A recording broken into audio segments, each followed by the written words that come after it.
There is a moment, subtle and almost invisible, when a human being senses something watching from within.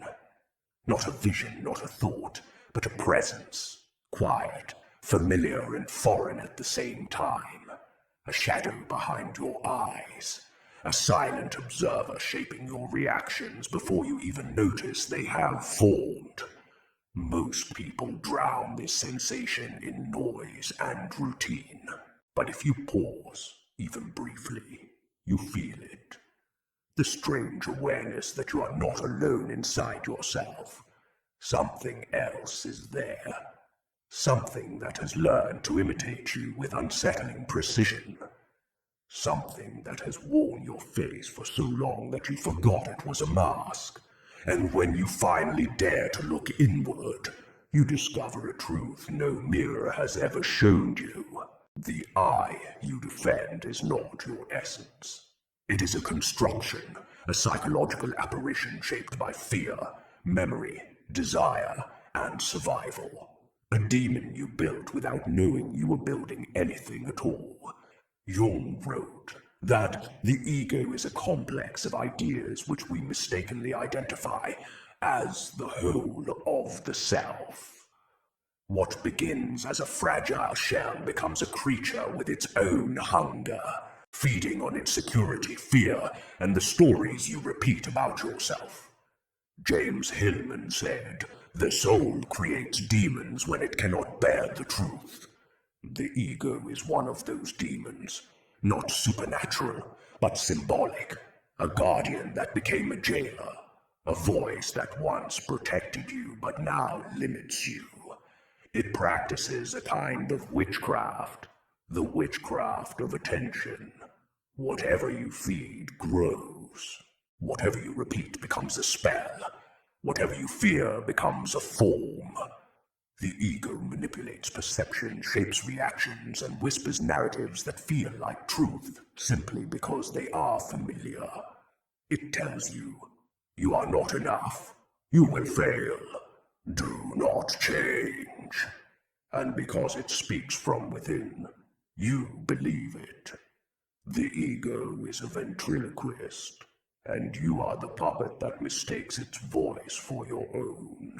It shows you distorted reflections, too small, too weak, too insignificant, keeping you trapped in a hall of mirrors. Byung-Chul Han wrote that the modern self is exhausted by itself, trapped in its own reflection. The ego is that trap, but the shadow, the part of you the ego rejects, is not the demon. It is the truth the demon fears. Your strength, your vulnerability, your courage, your desire, your creativity, your freedom. The ego calls the shadow dangerous because the shadow reveals the illusion. And when the illusion is seen, the magician loses his power. There is a war inside you, not between good and evil, but between what you are and what you think you are. The ego fights for survival. Your deeper self fights for liberation. Jung wrote that one does not become enlightened by imagining figures of light, but by making the darkness conscious. The ego resists this because awareness dissolves its spell. When you observe the ego, it can no longer pretend to be you. The demon never existed outside you. It was a survival strategy that became a prison. Its witchcraft is not a cult. It is cognitive, a story repeated until it becomes reality. But the spell can be broken, not with rituals or symbols, but with awareness. When you say, "I am not this," the illusion begins to dissolve. The ego loses its throne.